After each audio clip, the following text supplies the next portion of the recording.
all the names. True. That's why it makes it a little difficult for the state governments to be the one informing those people, especially since they are not it is the person that sends the name that should have made contact. And I think so. What did their names never come up? And I think some people were contacted. Maybe others were not. But you see, the refusal to serve on this committee by those two gentlemen is not based on the fact that they were contacted or not. They had other issues. All right, but tell us that about is not this for one. This discussion. The Minister of Power, yes. I think it was last week, where he said, he granted a press interview and he says, quote, I mean, it is all obvious, too obvious, that lots of funds have gone into the power sector, but in some areas you don't see a concomitant development in that sector. He says there are lots of problems.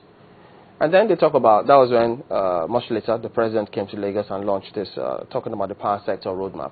Do you think that by the end of this year, we will get uninterrupted power supply? If you just give me about 4 minutes. Whoa, we don't have 4. Do it in 1. Now, this administration inherited 5 major problems, in the power sector. 1 was low capacity generation. 2 was the comatose NIPP projects, for which we have spent billions of dollars.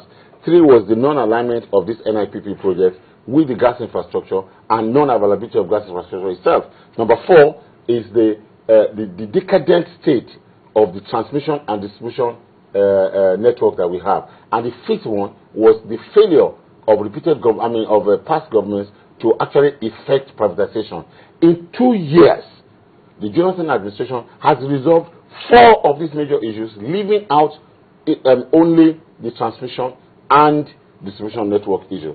And that will be, why it is relevant to your question is that is the only block that we have between us and getting uninterrupted power supply. By December of this year, when all the NIPP projects will have come on board, today they are about 90-95% completed, and the rate at which they are going, I know for a fact that by December, the 10 NIPP projects will have been completed. And once they are completed and they are coming on, and they are on board, an additional 5,000 megawatts will be created. 5,000 megawatts. Not 2,200. 5,000. This is what we have paid for. This is what Nigeria is, has paid for.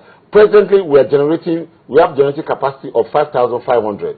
Although, the main average, capacity that we are sending out is about 4,500. But when you add these two together, by December this year, God willing, all things being equal, we will have 10,000 megawatts. It will take us another 12 months. It will take us another 12 months to get over this problem of distribution and transmission. But guess what?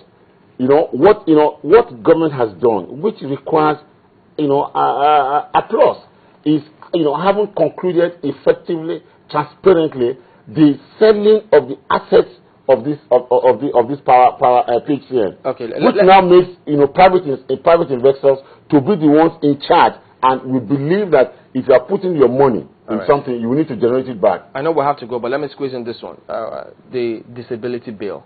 We understand that we had one physically challenged person who was here some time ago, and he said the president did not assent to the bill that was sent to him, and so he had to go back to the National Assembly. What's the case with that? Did you ever hear about that? Believe me, I cannot comment on it. I have no information.